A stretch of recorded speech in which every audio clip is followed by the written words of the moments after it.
I would ask you first, what's kind of the state of mind within the program among the players? Obviously, outside the program, there's a lot of negativity after the first two games. What is it like within the program? You guys still positive, still believing? Yeah, for sure. I mean, one good thing about this team is that these guys don't quit. I mean, yeah, we're pretty disappointed about what happened in these past two games, but there's no doubt that we're ready and excited to get after it this weekend to really get that taste out of our mouths. Like, we know we have so much we can accomplish and get to accomplish this year. All of our goals are still ahead of us, right? But just start this weekend though, and so we're all excited to get after it and prove who we are. And so now there's no negativity. I mean, obviously you're upset. We're all competitive. We all want to win, but get back to work on Monday, and start prepping for ECU and getting ready to play the game. So we're pretty good. What was the message among the senior leaders, such as yourself, to some of the younger players about how to proceed, how to get? I mean, it is only the third game of the season. Teams do improve. You don't play the same way in game one as you do in game 10. What was the message among the senior leaders to the younger players? Yeah, our thing is that, our goals are still ahead of us, right? Our New Year's Six, bowl game goal, that's scrapped. But, CIC, winning the conference, that's all still ahead of us. We can all still accomplish those things. But it starts now. It starts with ECU. We got to beat ECU and get back on track. And so it's kind of like, it is a big bummer. Yeah, 2 games down, whatever, but it's all still in our grasp. It's all still in our hands. We still control our own destiny. Just got to go and win some games now. So that's been my message. Our message pretty much is just like, it's all still ahead of us, and we can do what we want to do with this season. It's not over yet. It's been 2 games. Who cares? Like, let's keep playing. On the surface, losing 2 games at home to start the season would not bode well, and then you've got to go on the road. But I also know that sometimes you all like to get on the road and get out there.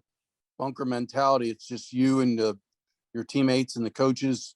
And do you think that in a way this actually might be a good thing to get out there by yourselves? You don't have to worry about fans, outside influences, parents at the team hotel and all.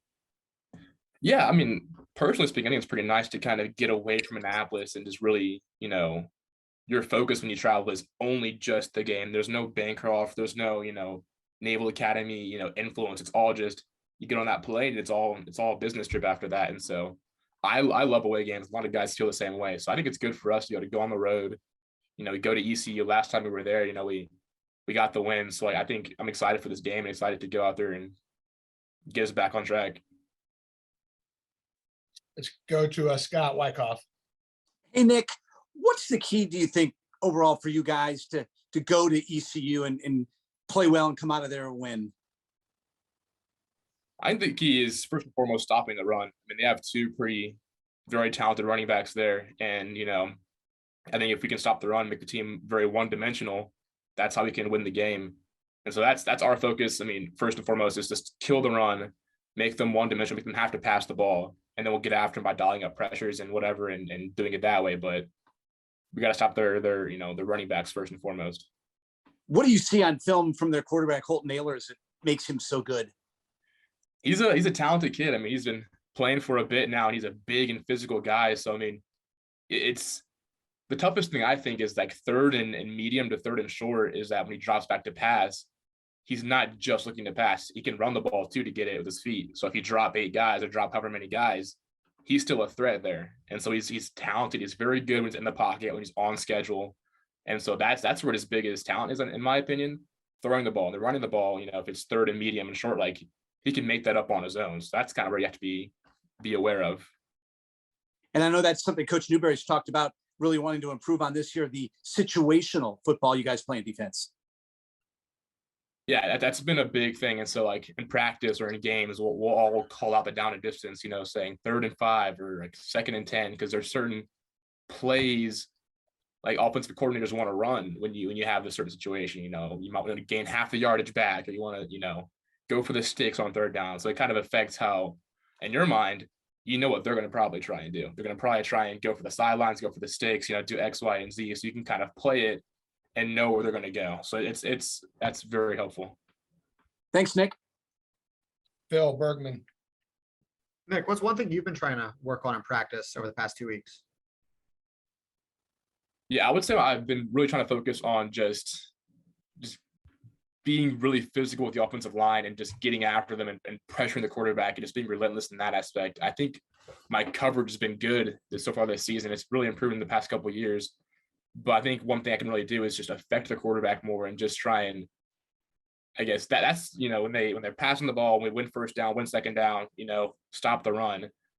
What happens next? They're going to pass the ball, obviously. So what can I do? Affect the quarterback, get after him. That's what my focus has kind of been for this past few weeks.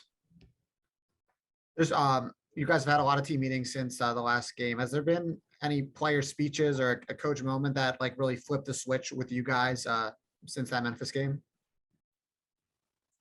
Yeah, Coach Niemot gave a talk to us. I think it was Monday or Tuesday after the Memphis game. And it was a good talk, just kind of like reminding us of what's still ahead of us. And that's kind of been my big thing. Because again, like I said, we're all competitive. We all love like to compete, and we do this to win. Like, if you don't play to win, don't play, right? But it's like reminding us that everything is right in our grasp. Like, beat ECU and to beat one team at a time and take it 1 week at a time, one practice, one snap at a time. Like, that's been just kind of like, because it's easy to kind of get just weighed down by the weight of we have to do all these things to get back on track, but it's just one little thing at a time and just winning one game and knowing that our goals are right here. This season is not over. Like, we can do everything we want to do. We can be a great team. Like, we have the parts. We just got to go do it. So he kind of talked on that a little bit last week, and that was, for me, that was good to hear, and I liked hearing that. And that kind of has been my personal, just sort of, let's get after it. Let's go. I know last season the team had a sour taste in their mouth after the ECU loss. Is that giving you just like that extra chip on your shoulder heading into Saturday? Yeah, looking over the scouting report and just seeing how like just the stats that the quarterback put up last year against us, and we pride ourselves on being a very good defense, right? And we are a good defense, but that was a game where we did not show it. We let them put up some serious numbers against us. I was looking at that and just kind of, it's like seething. Like, we let this guy, talented quarterback, but we let him have a great game against us, and that can't happen, and that won't happen on Saturday. So again, just seeing those stats and seeing like, man, like we gotta play better. That's not who we are on defense. Like, in the score, like just letting up all those points and yardage, like that's not who we are. So seeing that and being reminded of how, like, because our offense scored a ton of points that game. Like, they kept us in the game, but we didn't do our job as well. And that just reminded me, like, if we can do our job, we can win games. Like, so just this weekend, we just got to go do that. And that, yeah, got me fired up pretty much. Thank you. Pete Medhurst. Nick, by nature, early bye weeks aren't ideal. You'd like them placed in the middle, that way guys get a little extra time to rest and recover. But based on the way the first two games went, was there any benefit to this bye week being placed where it was for you guys as a team to kind of hit the reset button here over the last week and a half? Yeah, I'll say exactly that. It's like a reset. We're kind of focusing on ourselves, for a week, and kind of tightening up our stuff that we do, like our defensive stuff and our schemes and our coverages, and correcting those mistakes that we screwed up in Delaware and against Memphis. And so, yeah, again, you do want it later on so you can rest up, later on in the season and kind of recover that way. But I think it's a good sort of just first two games break. Okay, what did we do wrong? How can we fix it? Let's work on our stuff, breathe, focus, explode. Okay, let's get back into it. Now we're back in the fight. And so I think that Saturday will be a good show for the improvement we've made, just kind of correcting our as Coach Newberry says, our beat ourselves. And so I think that we'll be able to see just the work we've put in, and that's the corrections we've made in the past, week or so. And I think it's been really good for us. Working with the other leaders on the team, do you guys have to kind of keep an eye out for guys that may have had that confidence hurt a little bit over the first 2 weeks and kind of help them maintain focus, particularly with as many underclassmen as you all have playing right now? Yeah, I was going to say we have a pretty young team, so that is a factor, right? But again, a lot of guys here like want to fight and want to compete. And so and it's easy to get in that trap of just like, oh, woe is me. Like, first two games didn't go according to plan. Like, what? We worked so hard for this, and now it's like this. But, like, just reminding people that, listen, like, we can still achieve what we want to achieve. Like, this season is still in our hands. Like, let's go do it. That's helping guys just really just stay focused, stay locked in. And I guess staying hungry too, because like you want that taste washed out of your mouth as fast as possible and as well as possible too. So I think guys are hungry now after like kind of seeing that and being reminded of that to go out there and execute well on Saturday. Working alongside your guys up front, how do Jacob and Donald and Clay help you all on that defense do your job? I know it's kind of a symphony. Everything has to work and orchestrate with each other. But how do those three guys and the way they're playing help you all do your jobs? Yeah, I mean, they've been playing really well thus far, and I'm really excited for Buse and Biscuit and Clay. And so when they do well, when they get pressure on the quarterback, when they take up multiple guys on the offensive line, like it frees up our backers to play well and play downhill. It frees up our coverage, because if Newberry can drop 8 people in coverage and have 3 guys rush and have Clay, Biscuit, and Buse rush and just still affect the quarterback, I mean that's such a benefit you can have on defense. And so with them rushing as they are and affecting the quarterbacks as they are and kind of pressuring as they are, I think it's really giving Newberry some freedom to kind of play more coverage or like try different things. And so it's a huge weight off your shoulders when your front 3 guys are really just laying down the hammer on the offensive line. Great. Appreciate it, sir. Good luck Saturday. Jay, do you have any questions, Jay? No, I'm all good. Okay. Thank you, Scott. No problem. We'll go back around. Just ask whatever you need now. Wags. So Nick, we were talking to Coach Niemat yesterday, and he was asked about the strengths of the team, and he kind of was like, well, after 0-2 start, I don't really feel there's a lot of strengths. But then on reflection, he said that he thought D-line and both linebacker units outside and inside. Do you feel good about how the front 7 has played so far? Obviously, you're doing a good job stopping the run. Yeah, I'm very encouraged by our front 7. We've been playing well in the first 2 games, but I guess my biggest metric is winning, and I don't care like the stats that we put up, and we're putting up good stats. Like I am really impressed with our guys and how we've been playing, but we can always do more. And kind of my message last Saturday or 2 Saturdays ago and against Delaware is like, yeah, we're playing well. Yeah, we're letting up, only a couple of yards rushing, but what more can we do? We have to get sacks. We have to get turnovers, get the ball out when they're running it. Like, just try and find more ways to affect the quarterback and affect the offense and to get, our offense in a good field position. And so I'm impressed with how we've been playing, but obviously like until we're winning, like we can always do more. We can always get better and always improve. But yeah, our guys are playing, like our front 7's been playing really well, but there's still much more room to improve upon. Well, so obviously Memphis hit some big pass plays. And I know there were breakdowns in the secondary, but is there something, because you're facing another high-powered passing offense, a good quarterback again this week, is there anything the front 7 can do to help the back end? Yeah, it's like I just said, just pressuring them. I mean, if you have somebody in your face, I don't care how good you are, like you're going to be thinking a bit, you're going to be making a bad pass, and even the pros do that, right? And so I guess our goal as a front 7 is to really affect the quarterback, hit him a couple of times, get him thinking, a lot, get him, running out of the pocket or, just trying to affect him as much as we can and pressure him, getting hands in his field of vision so he can't, see as well. That's what we can help our secondary out. Because if they're covering for, 2-3 seconds, that's that they can handle that. They can do really well with just that, but if they're covering for 10 seconds, having to run along, the field with some fast receivers, I mean, that's tough for anybody. So I guess our biggest role is to get after the quarterback and affect him so that he's not able to sit back there and pick apart, guys running for 10 plus, for a long time. So Coach Niemat said that he was pleased with some of the physical practices you had last week. Obviously, it was a chance for Navy to get better and focus on itself. And I think you probably had a couple practice in which you went good on good and really got after it. Can you kind of expound on that perhaps? Yeah, we had some practices. It wasn't quite ones-on-ones, but like ones on our 2. So it's still like good on good essentially. And yeah, it was good just because like the pacing. I mean, our Scott team works their butts off every day, but it's just a little different when you're having your guys who actually play in the game. And so that was really good to see and really good to just work on our physicality and our speed and just of the game. And it was a good time, and it's also competitive too. So it just gets like, everyone getting after it. So it was good for us and good to just really kind of get back to that and get back to who we are as a team. But yeah, that was good for us, I think. Scott Wyckoff. When you go into an environment like ECU and Greenville where they've got good crowd energy, I mean, do you guys play off that energy in road games, that you try to turn that around and use it to your advantage? Yeah, I mean, one of the things that Coach Neiman always talks about is bringing your own juice. So like sometimes at practice, I like the music playing, like for warm ups and that kind of stuff. Then he'll just cut it off, and also like bring your own juice, And so it's like it's not about what's happening out here. It's about what's happening like in here and in here. Like if you can bring your own juice, I don't care if you're playing in South Bend, if you're playing in some empty high school stadium, like that's the key to that stuff. And I love that environment. I love when it's like loud and people are out there cheering. It's I think it's super energizing. I mean, home or away, but you got to bring your own juice. You got to I guess motivate yourself to go out there and do it. So I think I love it a lot.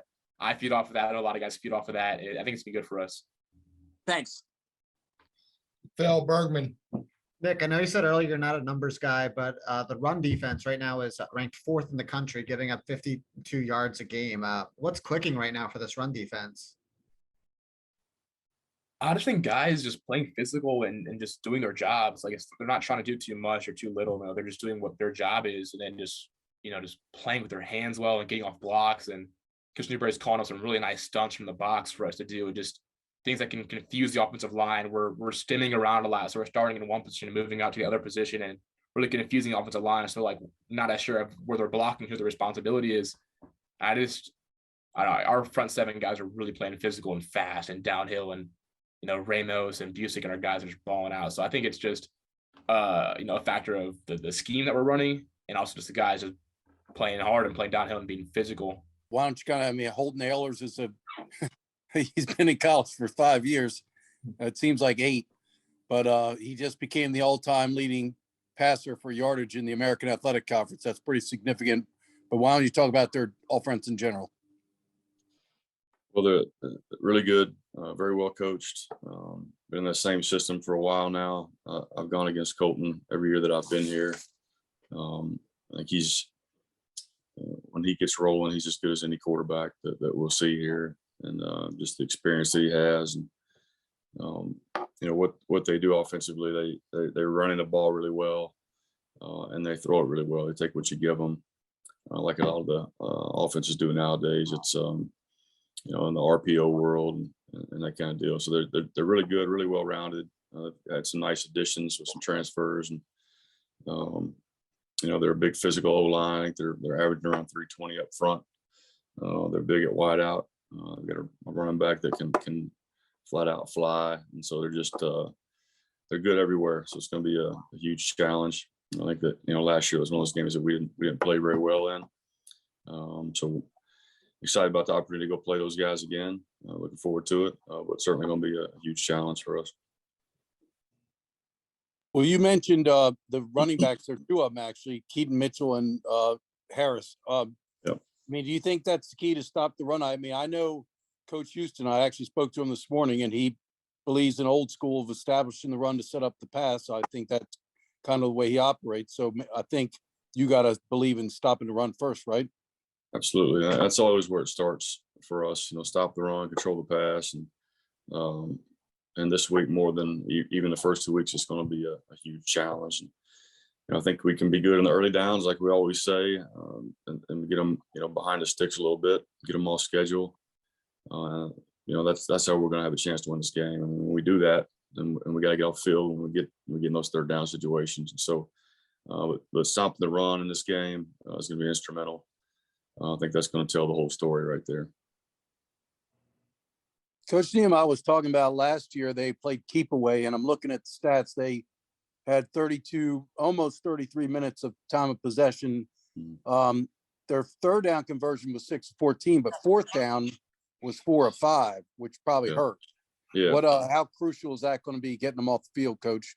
Oh, it's critical. I mean, they do a great job of that. They're on track. It seems like all the time. They don't get themselves in 2nd and long, 3rd and long very often. And so they were super efficient last year, and that hasn't changed this year. So they're so balanced. When they can stay on track, it makes them hard to defend. I think if you can get them off track a little bit, and the playbook shrinks a little bit, not a ton, but it certainly helps my calls. But they do an outstanding job of keeping themselves on track. And then when they do get into 3rd down situations, they do a great job of converting. So they're just, they're really efficient in regards to that. Thanks. You got it. Scott Wyckoff.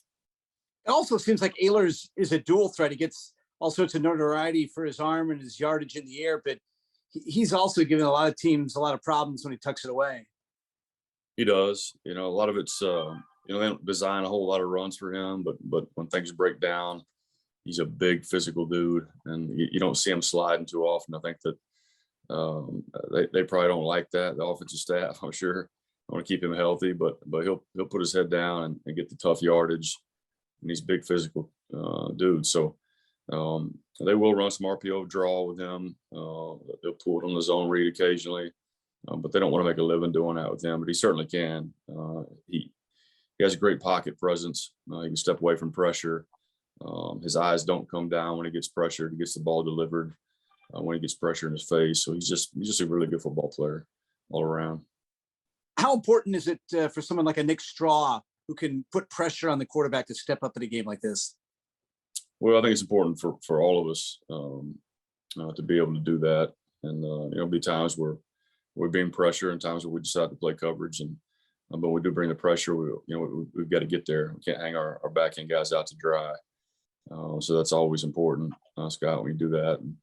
But yeah, he's, like I said, he handles pressure well. He sees the field really well. You look at last year's game, the critical down there was a 4th and 5. We zero blitz, hit him as he threw the ball, made a great throw, receiver made a great catch, and they were able to convert there. And that was really the ball game last year. And so we've got to do a better job with that this year. Thanks, Coach. Yes, sir. Phil Bergman. Coach, being at a service academy, what do you think are some of the benefits of traveling on the road? When you have a 6 o'clock game, which I think we play at 6, right? Yeah.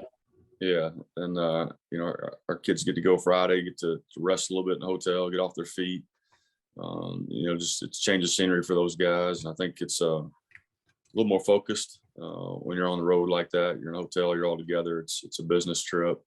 We get to relax a little bit at the same time, get a little extra time with our guys. So, toward the latter half of the year, I think we played well on the road, and I know our guys are anxious to get back on the field. We've all got that kind of that bad taste in our mouth from the last time out. So anxious to go get that out of our system, and we always enjoy going on the road. I know he's not a captain, but the positivity out of Nick Straw, just how contagious is that on the playing field? Well, Nick's one of those guys that plays with a great motor. I think he comes to work every day at practice. And I think that's where he's such a great leader for us, just how he conducts himself and the way he practices every day. And he's the model of consistency and has the kind of work ethic that you really appreciate as a coach. And he's one of those guys that's always locked in. And he's not a captain, like you said, but he might as well be because guys listen to him and they respect him. I can't fully describe it, but talking to Nick now, you can see a growth in the understanding of this defense and the nuances that you're teaching. How pleased are you that these seniors are fully grasping all the nuances of your defense?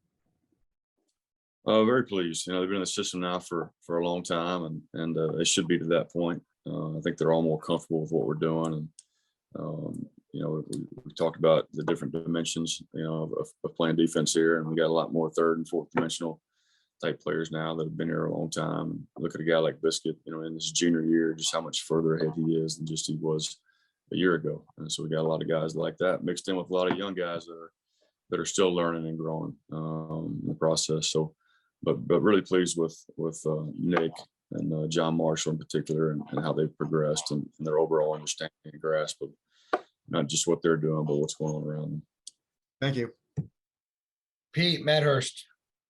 Brian, the move to Cromwell to defensive tackle, has that paid off the way you and the staff had expected it to? I think so. Yeah, he's a big, sturdy dude there at defensive tackle, and you're always trying to get your best players on the field. Obviously, him and Biscuit were splitting reps at nose last year, and I think Biscuit's playing at a really high level right now. So I think it turned out to be even a better move than I thought, initially. And we have those 2 guys inside, and it's hard to run the ball in there. Those guys are both playing really well. to that extent, it's opened up an opportunity for Nolan to give you the reserve minutes at nose guard. Thoughts on the way he's played through the first 2 games? Really pleased with Nolan. Matter of fact, we're playing him at both nose and tackle. You know, he's learned both. He's really smart. Another guy he's a strong, sturdy guy on the inside, plays extremely hard, does everything we ask him to do. So I've been, I had high expectations for coming into the season, but been really, really pleased. He's lived up to everything that I hoped he would so far this season. Conceptually, what is it about East Carolina's run concepts? I mean, I know, quite frankly, it could be just the talent of the guys that run the football, but what is it about their run concepts that allow them to be so successful at what they're doing?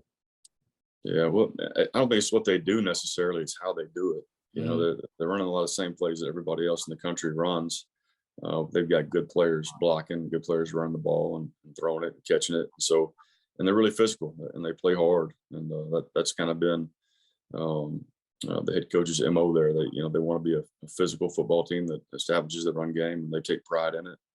And it's not that they do a lot of unique things necessarily on offense, but they just do it really well.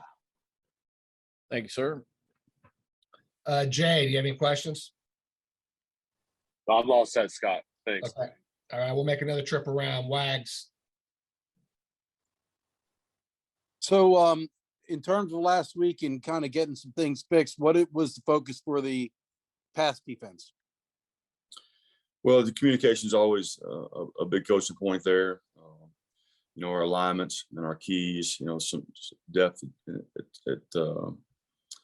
our depth in our alignments, making sure we understand. If we're a deep defender, we're deeper than the deepest in our zones, things that you kind of take for granted or you assume that they know, but just getting the little things corrected here and there. Some nuances of what we do with our coverages and just get repetitions, getting better at what we do and making sure everybody understands, where their help is in coverage. It's obviously very important.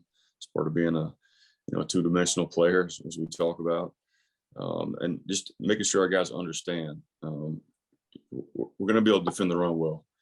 If we can keep things in front of us and control the pass, like I always talk about, and we make people earn what they get, then we're going to have a chance to win every week. If we don't do those things, then we won't. Our guys understand that's something we talk about a lot around here. There's no philosophical change from that game to the next. Just our guys have to have a better understanding. We have to get better, we've opened up some competition at those corner spots, and those guys are competing, and we know we've got to get better in the back end, and those guys are, they take a lot of pride in it. They want to win, they want to be good, and we've got the tools to be good back there. And we've got to coach them better and prepare them better and make sure they understand big picture things better. So overall, you're pretty pleased with the front seven's performance. I think Coach Niemot said Monday that when he was pressed to ask for strengths, which he was reluctant to do with the 0-2, he did eventually say D-line and the 2 linebacker positions outside and inside. You feel good? I've been pleased, Bill, with how they've played. I mean, there's certainly a lot of room for improvement in the front 7 too. I think there's a lot of room for growth everywhere on our defense, and but I have been pleased with how well we've fit the run, how well we've controlled the line of scrimmage for the most part. We've got to find ways to get more pressure, and we've got to cover better in the back end, and we will. So you mentioned Nolan playing both guard, nose guard, and D tackle. Is Folger getting much time? It says he's played in both games, but is he seeing any reps at tackle? Yep, he's getting reps, and he's getting better every week. He's a guy that just hadn't played a lot of football for a long, long time, and so it's a new position for him. And even though he went through the spring and fall camp, he's still growing and learning, and he's doing a good job too. We're always going to try to find a way to get our best players on the field, however we can do it. If no one's the third guy in, then he's the next guy in if he can play both those spots. With Marshall playing so well, have you used many, when Nick Strahl as well, have you used a backup striker or Raider very much? We have. When we get in our dime, Strahl comes off the field, and Fletcher goes to that Raider position, for example. The thing at both those positions, we've got some good depth. You look at Xavier McDonald and Turner Step at striker. Both those guys had really good camps, and we need to get those guys more reps. Specifically, Xavier and John needs a blow. We need to give him a break, once or twice a game, and get Xavier in there for possession or two, because he's played at a high level too. And so, you wouldn't feel bad. Sometimes there's a big drop off at a position, and guys have to roll at that position. I don't feel like there's a huge drop off, despite the fact that John's playing so well. Thanks. Yes, sir. Scott Wyckoff. How has the depth been for you, Coach? I know that was important for you this season. How has that worked so far?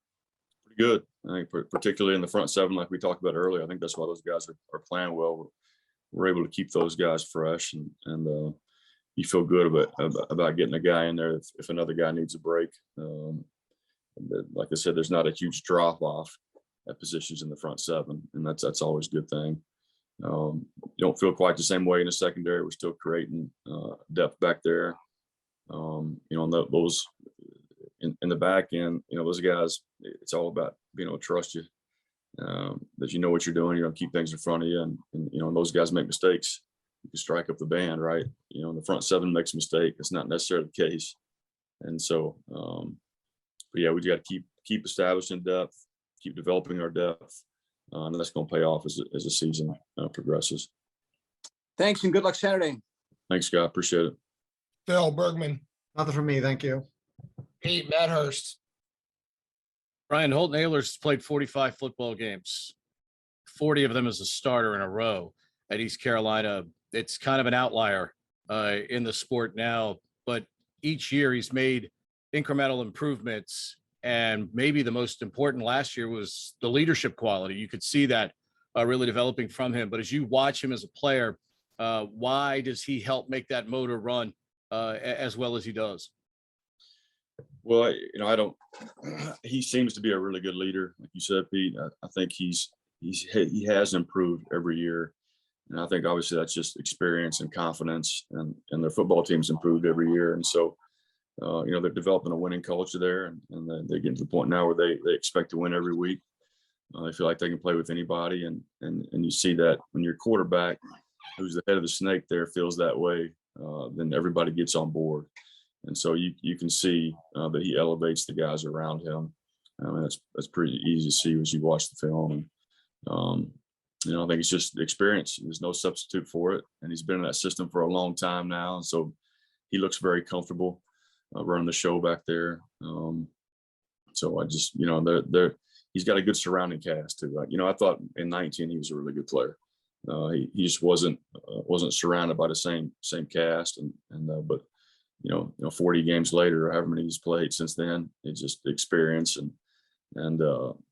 he's comfortable there. He's been at the same OC for a long time, and just a good player. Just a really good player.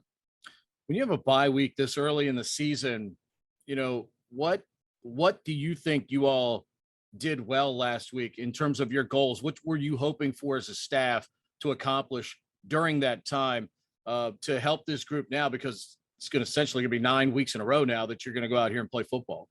Yeah, I think Coach Nehemiah said it. I mean, we had to look at, you kind of look at yourself and what you're doing well and what you need to improve on when you get in those bye weeks. And for us, it's just going to work on ourselves and working on the basics and the fundamentals and the concepts of things that we do on defense. And what are we doing well? What are we not doing well? What do we need to get corrected? We just went to work, got a ton of reps, and feel good about the week that we had last week. And I think, it's as bad as it is to have a bye week after a loss. It kind of forces you to refocus and get back to the basics a little bit. And I thought we did that, and thought we made progress, and expect us to be better this week. Appreciate you. Good luck this week. Thanks, Pete. Anyone have anything else? Yeah, Scott. Hey, this is Jay. I actually got a couple now. Hey, Coach, question on the offensive line for ECU. Old Dominion had success getting to Ahlers. What did you see on film that they were able to do to get pressure? Well, I think Old Dominion has some pretty good players up front, and they're pretty multiple with the fronts and some of the things that they did. I thought the O-line handled them pretty decent though. I think a couple of times he had to pull it down because the coverage, his first or second read wasn't there, and they were able to get a couple of sacks that way. But I think the O-line is playing really well. I think they're a big physical group, and I know they'll be better when we see them this week. Some new guys there, but some returning experience there as well. So again, those guys just have been together, been in the same system. They're as big and as physical of an O-line that we've seen in a while. Yeah. What do you see from Harris and Mitchell that's different this year compared to last year? I was really concerned about him last year, Jay, to be honest with you. Yeah. I think, Mitchell's, he's flashed a little bit more this year. I think his speed is a little bit more evident. He's gotten out in the open and kind of ran away from people. And he scared us last year. They both did. I mean, they're good compliments to one another. I think Harris is a little bigger, more physical back, and say Mitchell's more of a flashy, speedy guy. They complement each other well, but they're not to say that Harris can't go to the house. He certainly can, but they're just both playing really well. I think they've got a lot of confidence in the O-line too. And like I said, it's not necessarily what they do; it's how they do it at every level, where they block, the way those backs hit the hole, and they understand their reads and where the ball is trying to go. But yeah, they're both scary. How do they use with their tight ends, putting them in the slot and then Calhoun in the wing? I guess what challenges does that present for you, and how do you handle that as far as your play calling? They use Ryan Jones as more of a wide out. He'll get attached to the set a little bit, but he's not a primary blocker for them. And so when they get both those guys on the field, we really treat it kind of like 11 personnel, Jay. Not that they can't get into some 12 personnel type sets. We obviously got to be ready for that. But it's 11 personnel offense. Yeah. Last one with their wide receiver group. Each guy's kind of had a big game the past couple of weeks. They've all kind of had their moments with Johnson, both Johnsons and Winstead. Which one flashes on film? Like, what do you see out of each one, and which one looks like the toughest to you? Yeah, like you said, they've all flashed, and we've played against CJ, for it seems 4 years now too. But in the transfer, Winstead's been a nice addition to their offense, and they'll put him in the boundary when they go 3-by-1, like to get him the ball. I guess he's been the most productive receiver, but they're all really good. He's been the most productive. I'd say Jalen might be the fastest. And then CJ's a big body out there too. So they're all good players. So it's hard to get locked in on one of them. Yeah, yeah. All, like you said, had good games, and they're all been productive, and all have the ability to beat you. And so it's kind of pick your poison a little bit with those guys. Did the defenses do anything to enable someone else to have a big day? Like, were they covering, CJ, and that's why Winstead got open, or could you see any tendencies on that? Yeah, I think, Jay, that they take what you give them. So if they're going to get 3-by-1, you're going to leave the guy on the backside 1-on-1, and that's typically where they're probably going to go with football. If you play 2-over-1, and they're going to work the field a little bit more. And so I think it's just a product of people, of them taking what people give them. People have done different things. You see man coverage, you see zone coverage, and like I said, they do a good job of identifying the coverages and what they're getting, and putting the ball. They don't force anything. Jay, they take what you give them in the run game and pass game. I think, like I said earlier, they do a phenomenal job there. OC is an excellent coach.